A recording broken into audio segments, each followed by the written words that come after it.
Hello friends, welcome to the new episode of Evenia. My name is Jeet. তো এখন আমরা কথা বলবো ইয়ে কালি কালি আঁকে সিজন 2 এর ব্যাপার।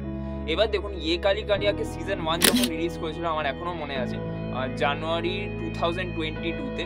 তো তার সাথে হটস্টারের একটা সিরিজ ছিল হিউম্যানস বলে, সেটাও কিন্তু রিলিজ করেছিল সেম ডেটে। ওকে, তো হিউম্যান সিরিজে এখনকার রিসেন্ট টাইমসে যত অ্যাক্টর অ্যাক্ট্রেস রয়েছে, সেটা শেফালি শাহ থেকে শুরু করে বিশাল জেট বা প্রত্যেকে ওই সিরিজটাতে ছিল। তো আমার দুটো সিরিজের মধ্যে অ্যাকচুয়ালি হিউম্যানসের থেকে বেশি এক্সপেকটেশন ছিল। ওকে, কারণ কি বিশাল একটা স্টার কাস্ট ছিল, আর সাবজেক্ট যেটা মেডিকেল থ্রিলার, সেটা নিয়ে তো মানে আমাদের ইন্ডিয়াতে খুব বেশি তো কাজ হয়নি। তো সেইটারও মানে বেশি এক্সপেকটেশন আর হিউম্যানস নিয়েছিল, সেটা ট্রেলারও ভালো লেগেছিল। But humans was a disappointing series. সেটা কেন ডিসঅ্যাপয়েন্টিং সেটা জানতে রিভিউ করেছিলাম হিউম্যানসের অনেকদিন আগে। তো সেইটা আপনি চাইলে দেখতে পারেন, সেখানে আমি ডিটেলে ডিসকাস করেছি সিরিজটা আমার কেন ভালো লাগেনি।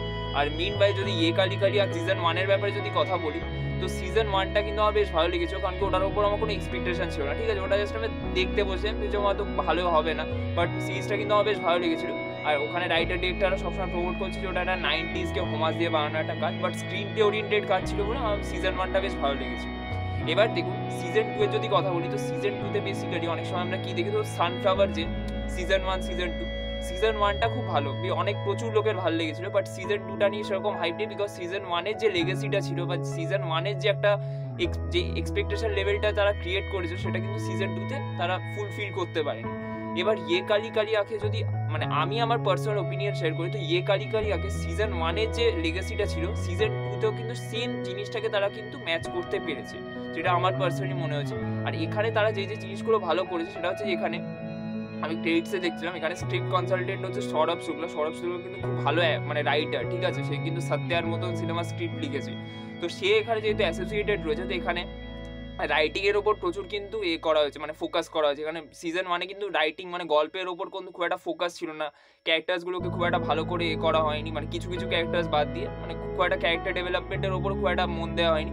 কিন্তু এই পার্টিকুলার সিজনের মধ্যে ক্যারেক্টার ডেভেলপমেন্ট খুব ভালোভাবে করা হয়েছে। এখানে ওই আঁচল সিং এর যে ক্যারেক্টারটা রয়েছে পূর্বা, তার কিন্তু একটা ব্যাক স্টোরি দেখানো হয়েছে, তার কিন্তু একটা ইমোশনাল সাইড আমাদের দেখানো হয়েছে। তারপর যে ওখানে অরুণদয় সিং যে ক্যারেক্টারটা প্লে করছে কিডন্যাপারে, তারও কিন্তু একটা ব্যাক স্টোরি দেখানো হয়েছে যে সে কেন এইসব কাজ করে, মানে খুব ইমোশনাল বানানোর চেষ্টা করেছে। এটা কিন্তু আমার বেশ ভালো লেগেছে যে রাইটিং এর উপর তারা ফোকাস করেছে। তো রাইটিংটা কিন্তু সিজন 1-এর থেকে সিজন 2-তে তারা অনেক ইমপ্রুভ করেছে। ওকে, সেকেন্ড যে জিনিসটা ভালো লেগেছে, সেটা হচ্ছে যে এখানে এর যে ডিরেক্টর সিদ্ধার্থ সেনগুপ্তা, সে আনদেখি বলে একটা কাজ পেয়েছে, সেটা আমি দেখিনি।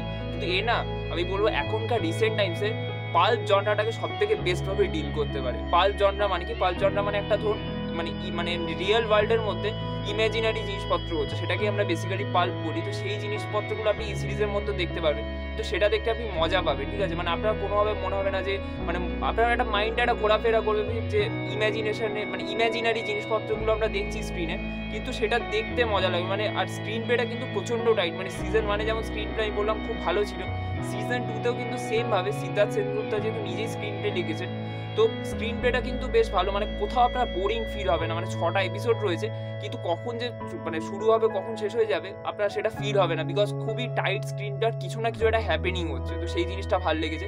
এখানে প্রচুর সিজন 1-এর মতো সিজন 2-তেও প্রচুর ডার্ক কমেডি রয়েছে, তো ডার্ক কমেডিও মানে বেশ কিছু কিছু জায়গায় খুব ভালোভাবে ওয়ার্ক করে। ওকে, মিউজিকও আমার কিছু কিছু জায়গায় মানে কয়েকটা গান খুব ভালো লেগেছে। আর টাইটেল ট্র্যাকটা তো খুবই ভালোভাবে রিক্রিয়েট করা হয়েছে, সেটা সিজন 1-এও ছিল, সিজন 2-তেও ভালো লাগে। এবার দেখুন, আর পারফরমেন্সের ব্যাপারে যদি কথা বলি, তো তাহিরাজ ওয়াসিম খুব ভালো কাজ করেছে। শ্বেতা ত্রিপাঠী স্ক্রিন টাইমিং মানে আমি বলবো যারা যারা মেন লিড রয়েছে তাদের সবার থেকে কম্পারেটিভলি কম, কিন্তু তারও একটা মার্ক থাকে মানে গোটা সিরিজের মধ্যে। আঁচল সিং এর পারফরমেন্স আমার সিজন 1-এ ভালো লাগেনি, কিন্তু আঁচল সিং সিজন 2-তে কিন্তু বেশ ভালো কাজ করেছে। আর গুরমিত চৌধুরী পারফরমেন্স আবার ওকে লেগেছে, মানে তার যে কটা আমি কাজ দেখেছি এর আগে তার থেকে তো এখানে অনেক বেটার কাজ করেছে। আর সৌরভ শুক্লা, তারপর বিজেন্দ্র কালা, এদের পারফরমেন্সও ভালো। তো পারফরমেন্সের দিক থেকে প্রত্যেকেই ভালো কাজ করেছে। মিউজিক বলে দিলাম, আর এডিটিংও বেশ ভালো, বিকজ কোথাও আমার সিরিজটা বোরিং ফিল হয়নি, মানে কখন শুরু হবে কখন শেষ হবে আপনি সেটা ফিল করতে পারবেন না, আগেই বললাম। তো এডিটিংয়ের কাজও ভালো।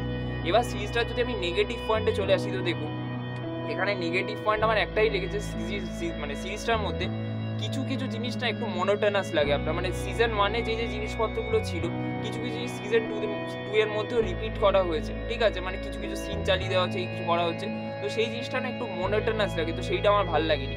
মানে জিনিসগুলো মানে ধরুন একটা ইভেন্ট হ্যাপেনিং হচ্ছে, কিন্তু সেই জিনিসটা আপনি সিজন 1-এ যেহেতু রেখেছেন সেটা ওয়ার্ক করছে, সিজন 2-তেও সেম যেভাবে জিনিসগুলোকে রাখা হচ্ছে, এই মনোটোনাস ফিলনেসটা আপনার আসবে। ঠিক আছে, যেটা আমার ভালো লাগেনি। আরেকটা যেটা আমার নেগেটিভ পয়েন্ট লেগেছে সেটা হচ্ছে যে সিরিজটাকে যেভাবে এন্ড করা হয়েছে, মানে এন্ডিংটা এমনি ভালো, একটা মানে মোটামুটি একটা ওটা একটু আনএক্সপেক্টেডই ছিল, বাট সেটা না খুব একটা মানে আপনার মানে আমার পার্সোনালি একটু ডিসস্যাটিসফাইং লেগেছে। আমি ভেবেছিলাম একটা খুব একটা ভালো ক্লিপ হ্যাঙ্গারে শেষ হবে, যেটা যেরকমভাবে সিজন 1টা শেষ হয়েছিল, কিন্তু সিজন 2তে কিন্তু সেই জিনিসটা নেই। তো ওইটা আপনার একটু ডিসঅ্যাপয়েন্টিং ফিল হবে, সেটা আমার পার্সোনালি মনে হয়েছে। বাট ওভারঅল সিজন 2 কিন্তু সিজন 1-এর মতোই ভালো। আমি বলবো সিজন 1-এর থেকে সিজন 2টা আরও মানে রাইটিং লেভেলে তো তারা অনেক ইমপ্রুভ করেছে। আর আই থিঙ্ক এই সিরিজটাও খুব পপুলার হবে। সিজন 1 প্রচুর মানুষের ভাল লেগেছিল, সিজন 2টাও আই থিঙ্ক অনেক মানুষের ভাল লাগবে, মানে আমার মনে হচ্ছে। তো এবার আপনি যদি সিরিজটা দেখে থাকেন আপনি কমেন্ট করে ডেফিনেটলি জানাবেন আপনার এক্সপিরিয়েন্স। তো আমি ইয়ে কালি কালি আঁকে সিজন 2 কে রেটিং দেবো 8 out of 10 stars. So thank you so much for watching this video. Bye bye.